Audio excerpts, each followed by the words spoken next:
TRS ప్రభుత్వం పేదల దగ్గర నుంచి గుంజుకుంటా ఉంది. ఈ యొక్క విషయాలన్నీ కూడా ప్రజలకు వివరిస్తూ మరి అదేవిధంగా భూస్వాముల భూములు సీలింగ్ యాక్ట్ తీసుకురావడము, ప్రభుత్వ భూములు అన్ని పేదలు పంచితే మరొక దిక్కు అటవీ హక్కుల చట్టాన్ని 2006 అటవీ హక్కుల చట్టాన్ని తీసుకొచ్చి కూడా ఆదివాసులకు, గిరిజనులకు, పేదలకు వందలాది లక్షలాది ఎకరాల భూములు పంచితే ఈరోజు అదే భూముల్లోకి వచ్చి ఫారెస్ట్ వాళ్ళు ట్రంచులు కొడుతూ ఉన్నారు, కందకాలు తవ్వుతూ ఉన్నారు, భూములు లాక్కుంటున్నారు. అంటే కొంతమందికి మాత్రమే భూములు ఉండాలి, వందలాది ఎకరాలు, పేదోళ్ళకి ఎవరికి కూడా భూములు ఉండద్దు అనేటువంటి కాన్సెప్ట్ తోటి ఈ టీఆర్ఎస్ ప్రభుత్వం పనిచేస్తూ ఉంది. ఈ యొక్క విధానాలన్నింటినీ కూడా ఎండగడుతూ ఈరోజు వరకు ఘనంగా మరి చాలా ఎంత ఎండలో కూడా పాదయాత్ర చేసి ఆ యొక్క ఉద్యమ స్ఫూర్తిని వారు నింపడం జరిగింది.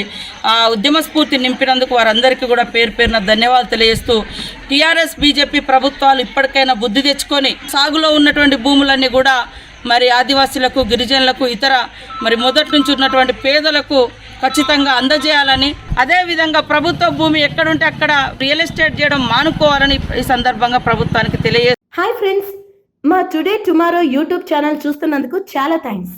మరిన్ని లేటెస్ట్ వీడియోస్ కోసం వెంటనే సబ్స్క్రైబ్ చేయండి. అలాగే ఈ బెల్ని కూడా రింగ్ చేసేయండి. మా నోటిఫికేషన్స్ అన్ని మీ మొబైల్లో వస్తాయి. అలాగే మా వీడియోస్ మీకు నచ్చితే లైక్ చేయండి, షేర్ చేయండి, నచ్చకపోతే కామెంట్ చేయండి.